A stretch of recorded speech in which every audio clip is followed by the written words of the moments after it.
Hello friends, நம்ம பண்ண போகிறது இடியாப்பம் வித்து கடலைக்கறி. அதுக்கு வந்து ஃபஸ்ட் இடியாப்பத்துக்கு பச்சரிசி மாவு எடுத்துக்கோங்க. 200 கிராம் எடுத்துருக்கிறேன் நான்.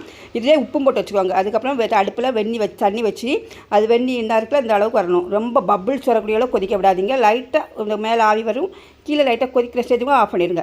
ஆஃப் பண்ணி அது தண்ணியை வந்து கொஞ்சம் கொஞ்சமாக அந்த மாவில் ஊற்றுங்க. கொஞ்சம் கொஞ்சமாக ஊற்றி ஒரு கரண்டி வச்சு இப்படி கிண்டி விடுங்க.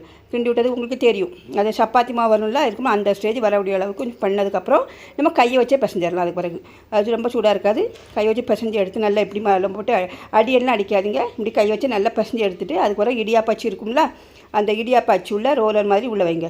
உள்ளே வச்சு என்கிட்ட நான் வந்து இட்லி பாத்திரம் இருக்குது, இட்லி பாத்திரம் வச்சு தான் வேக வைக்க போகிறேன். அது உள்ளே வச்சு நீங்கள் இட்லி இப்படி சுற்றி தெரியும்ல, உங்களுக்கு சுற்றி எடுத்திங்கனாலே அதை எப்படி சுற்றுங்க, இடியாப்பம் சுவையான இடியாப்பம் தயாராகிடும். இப்படி எடுக்கப்போ நீங்கள் இட்லி வேக வைக்கணுமா வேக வச்சு எடுங்க. அதுக்கப்புறம் அது கடலைக்கறிக்கு அடுப்பில் கடாய் வச்சு அதில் எண்ணெய் ஊற்ற வேண்டாம். கொஞ்சம் தேங்காய், கொஞ்சம் 4 சின்ன வெங்காயம். நான் 150 கிராம் கடலைக்கு சொல்கிறேன். பாதி முறி தேங்காயில் அந்த அளவு தேங்காய். அதுக்கப்புறம் பட்டை, கிராம்பு, ஏலக்காய், சோம்பு, இஞ்சி, பூண்டு. நான் ஒரு 7 பல் பூண்டு, ஒரு இஞ்சி அது வச்சு அது போட்டு நல்லா இப்படி வறுத்துடுங்க. வறுத்ததுக்கப்புறமா வத்தல் பொடி, மல்லிப்பொடி, இந்த பொடி போட்டதுக்கப்புறமா அடுப்பை ஆஃப் பண்ணிடணும். அதுக்கப்புறம் ஆஃப் பண்ணிவிட்டு ஒரு கடாய் வச்சு அதில் எண்ணெய் ஊற்றி சோம்பு போட்டு சோம்பு பொரிஞ்சதுக்கப்புறமா வெங்காயம் போடுங்க. வெங்காயம் போட்டு வெங்காயம் கொஞ்சம் நல்லா ப்ரௌனாக வரணும். ப்ரௌனாக வரும் இல்லை வதக்குங்க. இந்த அளவுக்கு வரங்கும்.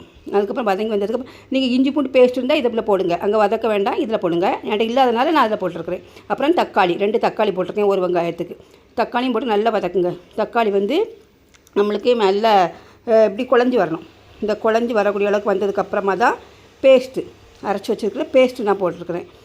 அந்த வறுத்தோம்ல தேங்காய், இஞ்சி, பூண்டு, கரம் மசாலாம் போட்டு வறுத்தோம்ல அந்த இந்த பேஸ்ட்டை போட்டுட்டு கொஞ்சம் தண்ணி ஊற்றி கொதிக்க விடணும். கொதிக்க விட்டு நல்லபடி கொதிச்சு வர டைமில் மஞ்சள் பொடி போட்டுட்டு நான் வந்து ஒரு 150-200 கிராம் இருக்கும் அது வந்து நைட்டே ஊற வச்சுட்டேன். கடலையை ஊற வச்சு குக்கரில் வச்சு வேக வச்சு எடுத்தால் இப்படி கொதிக்க விடுங்க. மிக்ஸ் ஆகி வரும். வந்ததுக்கப்புறம் அதில் வந்து கொத்தமல்லி தூவி இறக்கினா சுவையான குழம்பு தயார். இடியாப்பத்துக்கும் குழம்புக்கும் சூப்பராக இருக்கும். செய்து பாருங்கள். நம்ம சேனலை சப்ஸ்கிரைப் பண்ணுங்கள் ஃப்ரெண்ட்ஸ், ஷேர் பண்ணுங்கள், சப்ஸ்கிரைப் பண்ணுங்கள், லைக் பண்ணுங்கள். Okay bye, thank you friends. Subscribe பண்ணிக்கோங்க. பாய்.